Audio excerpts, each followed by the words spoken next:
mhuri yeZimbabwe, hama neshamwari kumatirimana enyika kwamungave muri muzuva ranhasi anova iye 23 January 2026 apo mhuri yeZimbabwe tichitarisa pamwe chete nekuongorora kuti chiko chiri kutora nzvimbo munyika yedu yeZimbabwe pamwe chetewo nedzimwe nyika dzakatikomberedza. So kana kari kekutanga mhuri yeZimbabwe kusvika pano paZimstream TV tinokukumbirisa nenyasha dzaMwari, tinokukumbirisa nenyasha dzaJehovha kuti ugare waita like, subscribe, then turn on the notification bell so that you will never miss any video, so that you will never miss any update. Mhuri yeZimbabwe, muzuva ranhasi panguva ino tine update yaAdvocate Nelson Chamisa this video short clip ratinaro pano apo Advocate Nelson Chamisa vari kuannounce his political comeback. Zvemachokwadi pavideo mhuri yeZimbabwe. Kana iwewe uchimira naAdvocate Nelson Chamisa, gara walike this video mhuri yeZimbabwe kutamirira kuti chapkati chinoda kubudiswa naAdvocate Nelson Chamisa chiko, because vakati ivo imi nyararai, imi mirirai kana tuti tava kutanga, because 2026 igore rechapkati ndozvavakataura Advocate Nelson Chamisa. So kana uchisupport Advocate Nelson Chamisa, like this video mhuri yeZimbabwe, ndokuti zvifambe, ndo support yamunenge muchivapa vanhu vanenge vachiziva zvinenge zvichiitwa naAdvocate Nelson Chamisa. So pano mhuri yeZimbabwe tiri kuona isusu kuti izvi hachazvemafanisi mhuri yeZimbabwe izvi.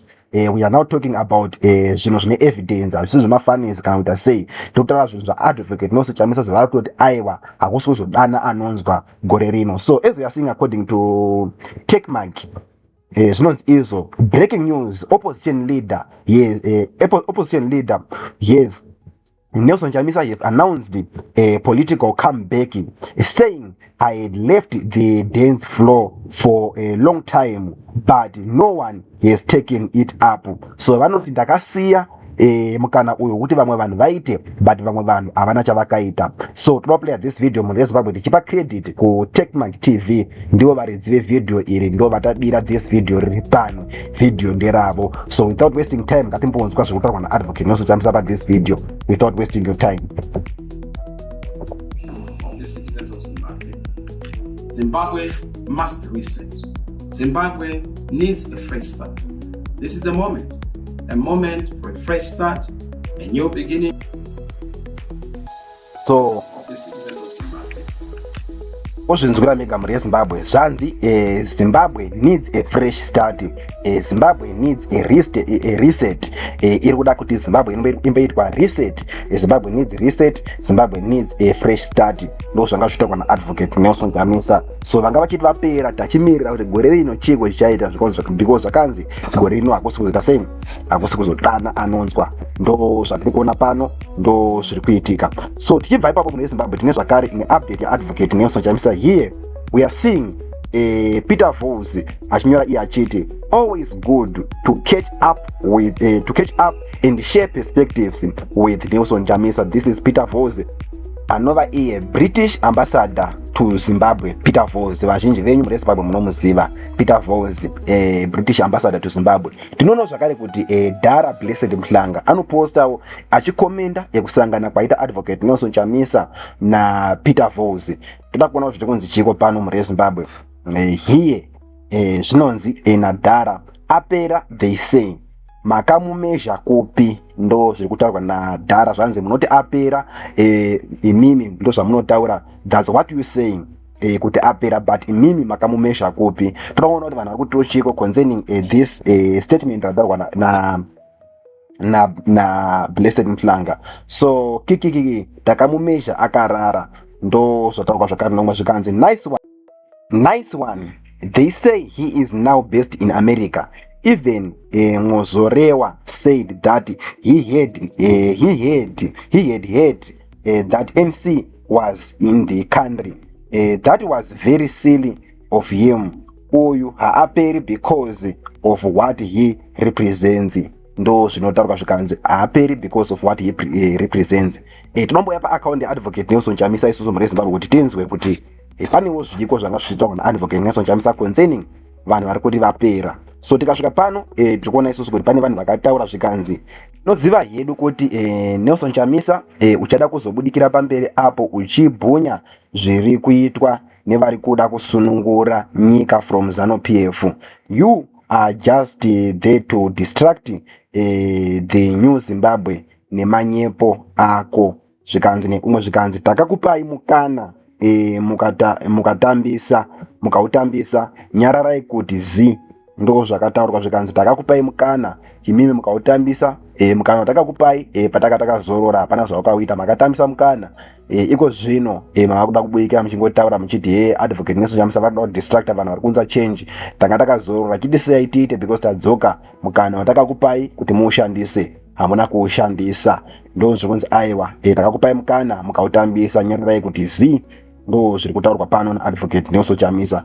Ngatimboenda isusu pa this post yacho yapostwa naPeter Vos timboonawo ma-comments from this picture. Atinanga tichiverenga aya ndekwadhara Blessed Mhlanga. Tinomboonawo ma-comments direct here from direct post yapostwa iyo naPeter Vos kuti vanhu vari kuti chiko, vanhu vari kuzvitambira zvikanzi that one is finished, recoverable. Ndo zviri kutaurwa zvakare neumwe in the comment section zvikanzi any honest question, do you also pose for pictures with the ZANU-PF leaders or is just opposition officials? Ndo zviri kutaurwa zvakare zvikanzi yes, all the time check out my timeline.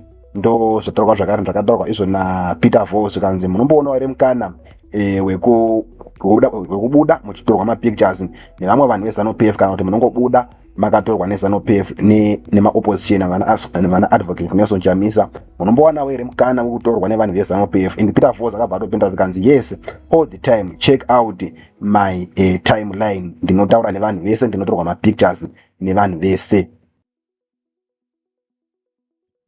So umwe ndo anoti hiye zvikanzi kungoitawo henyungano dzekubhawa naChamisa akatengesa opposition kuZANU kana kuti akaita donate it. So vanhu vanenge vachiita akatengesa ava, musateerera vanhu vanenge vachitaura vamwe vanhu ava, ndo vakapiwa mafoni ndo vanenge vane madata avari kutengerwa. Zvikanzi neumwe zvikanzi good catching up, but Nelson has expired. Time to find new energetic opposition. Ndo zviri kutaurwa zvikanzi it's now time to find another new energetic opposition. Hapana kutaurwa zvemafans apa, hapana kunzi Advocate Nelson Chamisa vari kuda kupiwa mari, pari kunzi ndaita catch up ndichitaura ma-perspectives, to sharing perspectives with Advocate Nelson Chamisa.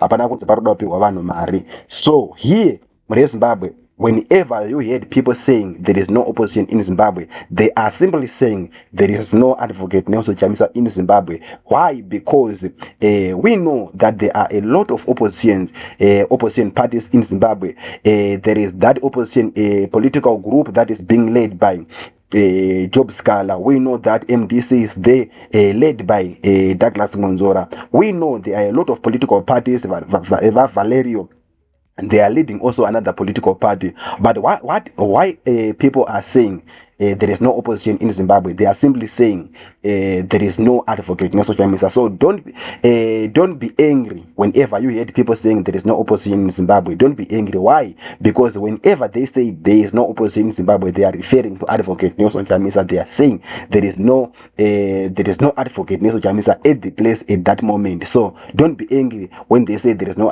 opposition, because opposition is there. Who is the opposition? Opposition is Advocate Nelson Chamisa. By the time when Advocate Nelson Chamisa launches something, you will see that people will begin to say there is no opposition in Zimbabwe. So don't be angry whenever you hear them saying there is no opposition, because opposition is Advocate Nelson Chamisa. Forget about all these guys. They are time wasters, because in Zimbabwe we only know one person. Until we meet again here at Zimstream TV, sharing you what is happening in the nation of Zimbabwe. And for now, it's bye.